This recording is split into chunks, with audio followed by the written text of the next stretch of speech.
Hello नमस्कार दोस्तों, स्वागत है एक बार फिर से आप सभी का मेरे चैनल में टेक्निकल सपोर्ट विद बीडी। दोस्तों मेरा नाम भूपेंद्र बीडी है और आज ये वीडियो लेकर आया हूँ मैं मध्य प्रदेश में एमपी भूलेख के संबंध में, जहाँ से आप अपने ज़मीन के खसरा खतौनी नक्शा डाउनलोड करते हैं। चूँकि पोर्टल अपडेट हुआ उसके बाद से आप लोग बहुत ज़्यादा कमेंट्स कर रहे थे कि जो नया पोर्टल आया है इसमें हम कहाँ से खसरा खतौनी नक्शा डाउनलोड करें, किस प्रकार, और बहुत सारे जो है नए अपडेट इसमें आए हैं। तो देरी ना करते हुए दोस्तों बारी बारी से हम नई अपडेट की जानकारी इसमें देखते हैं। तो चलिए सबसे पहले हम इसके लिए ओपन कर लेते हैं अपने कंप्यूटर पर एमपी भूलेख। ये गूगल पर हमें टाइप करना है और mpbhulekh.gov.in की ऑफिशियल वेबसाइट पर आ जाना है। अब चूंकि दोस्तों पहले कुछ अलग तरीके से ये हमारा पोर्टल ओपन होता था, अब हमें यदि अपने ज़मीन का वर्तमान वर्ष का खसरा खतौनी या नक्शा डाउनलोड करना है तो यहाँ आपको ये ऑप्शन दिखाई दे रहा है भू अभिलेख। इस पर क्लिक करना है और यस पर क्लिक करना है। ठीक है, यहाँ आपको लैंड डिटेल में दो ऑप्शन दिखाई देंगे, हिंदी या इंग्लिश। आप अपना जो है खसरा हिंदी में देखना चाहते हैं या इंग्लिश में। अगर आप डिफ़ॉल्ट रखेंगे तो इंग्लिश में आएगा, इसलिए मैं इसको हिंदी यहाँ पर सिलेक्ट कर देता हूँ। ठीक है, अब यहाँ पर जैसे मैं दतिया ज़िले का रहने वाला हूँ तो मैंने अपने ज़िले का चयन कर लिया। आप भी अपने ज़िले का इसी प्रकार से चयन कर सकते हैं। उसके बाद आपको अपनी तहसील का चयन करना है और तहसील के बाद आपको चयन करना है आपके ग्राम का। ठीक है, जो भी आपका ग्राम है। ठीक, अब ग्राम का चयन करने के बाद दोस्तों यहाँ पर आपको खसरा संख्या, प्लॉट संख्या और भूमि स्वामी, तो यहाँ पे भूस्वामी से यदि आप अपना खसरा निकालना चाहते हैं तो यहाँ पर आप देखेंगे कि नाम और पिताजी का नाम, इसके अनुसार पूरे ग्राम का आप खसरा देख सकते हैं और निकाल सकते हैं नाम से।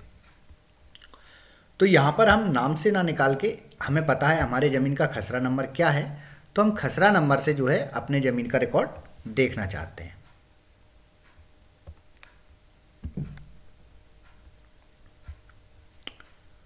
ठीक है, ये हमने खसरा नंबर का चयन कर लिया है दोस्तों।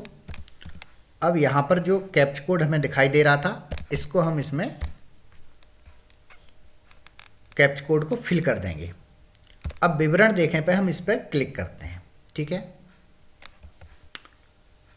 भूखंड से संबंधित समस्त जानकारी खतौनी आपको यहाँ सबसे ऊपर मिल जाएगी। तो यदि आप खतौनी डाउनलोड करना चाहते हैं, खतौनी देखना चाहते हैं 2022-23 की, तो आप यहाँ से देख सकते हैं। खतौनी में आपका एक से अधिक यदि सर्वे नंबर ऐड हैं तो आपके सारे सर्वे नंबर दोस्तों इसमें ओपन हो जाएंगे। जैसे आप यहाँ देख पा रहे होंगे 314, 393, 402, 408, 673, ये सारे सर्वे नंबर एक खतौनी से जुड़े हुए थे। तो दोस्तों सारे सर्वे नंबर एक साथ यहाँ पर आ गए हैं।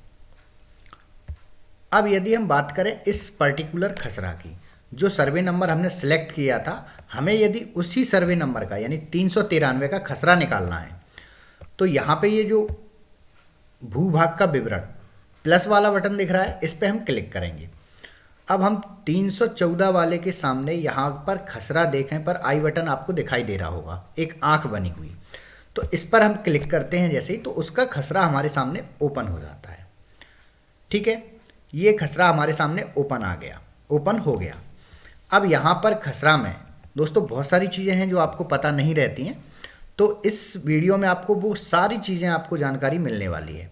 तो वीडियो को स्किप बिल्कुल ना करें और वीडियो में बने रहें। अब दोस्तों यहाँ पर एक चीज़ और देखिए, आप कॉलम नंबर 9 में एक बात लिखी है कि 314, 356 आपके ये जो सारे सर्वे नंबर है पंजाब नेशनल बैंक थरेट दिनांक 1/2/2016 से बंधक किया गया था, उसे 1/2/2021 से बंधक मुक्त किया गया। यानी आपने कोई केसीसी लिया था और केसीसी लेते हैं तो हमारी जो ज़मीन है बैंक में बंधक हो जाती है।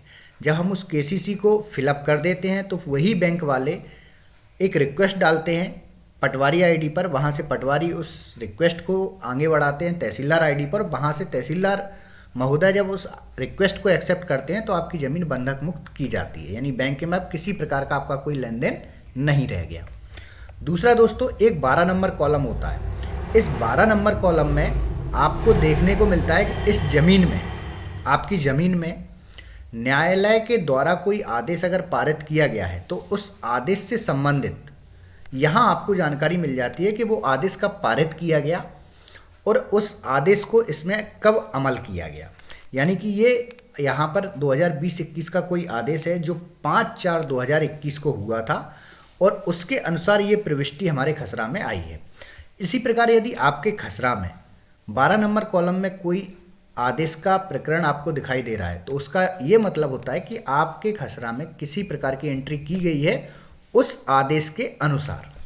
यदि आपको ये चीज़ किसी भी प्रकार से परेशान करती है कि नहीं ऐसा हमारे इसमें जो प्रविष्टि दिखाई दे रही है और इस 12 नंबर कॉलम के न्यायालय के प्रकरण के अनुसार कुछ गलत हुआ है, तो आप उसकी नकल तहसील जाकर निकलवा सकते हैं और उस आदेश में सारी डिटेल आपको पढ़ने को मिल जाएगी कि इसमें क्या परिवर्तन किस आदेश से हुआ है। ठीक है, अब हम इसका खसरा और खतौनी के बाद बात करते हैं नक्शा पर।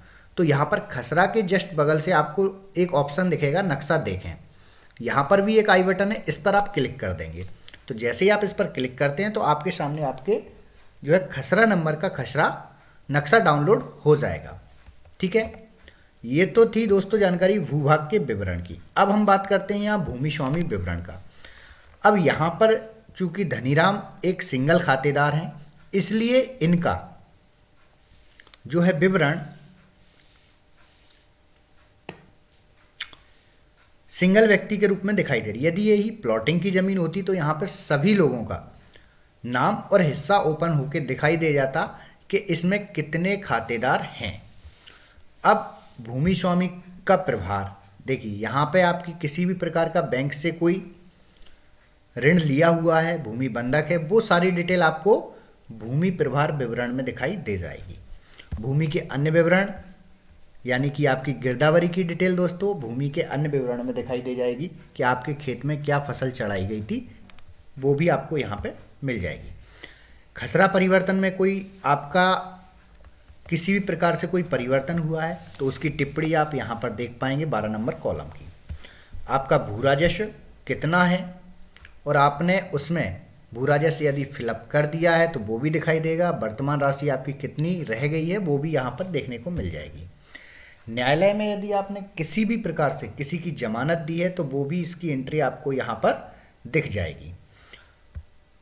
भू अभिलेख आपने किसी भी प्रकार का कोई ट्रांसफ़र किया है ज़मीन का वो आपको यहाँ पर देखने को मिल जाएगा। जल विभाग का विवरण, बिजली विभाग का विवरण, संपदा का विवरण और राजस्व न्यायालय का विवरण। अब इसमें जो है आपको प्रकरण क्रमांक, आवेदन क्रमांक, न्यायालय, आदेश दिनांक, तो यहाँ पर आपको जो है चयनित आदेश कॉपी सर्वर पर उपलब्ध नहीं है। अभी यहाँ से आपका आदेश भी निकल जाता क्योंकि सर्वर पर अभी ये उपलब्ध नहीं है। और ये इतने सारे ऑप्शन दोस्तों आपके खसरा में अब उपलब्ध हो चुके हैं, तो आप घर बैठे बहुत ही आसानी से अपने खसरे में आपकी सारी प्रविष्टि, घर बैठे अपनी खतौनी और नक्शा एक ही पोर्टल के माध्यम से निकाल सकते हैं। आपको कहीं भी किसी भी प्रकार से परेशान नहीं होना है। इसके बावजूद यदि आपको किसी भी प्रकार की कोई परेशानी आती है आपके खसरा, खतौनी और नक्शा निकालने में, तो आप कमेंट बॉक्स में कमेंट कर सकते हैं। मैं आपको ज़रूर इस बात का रिप्लाई दूंगा। तो दोस्तों ये नए साल में नया वीडियो था मध्य प्रदेश एमपी भूलेख का। आप लोग काफ़ी कमेंट्स कर रहे थे इसलिए मैंने इसका एक नया वीडियो आप लोगों के लिए डाल दिया है।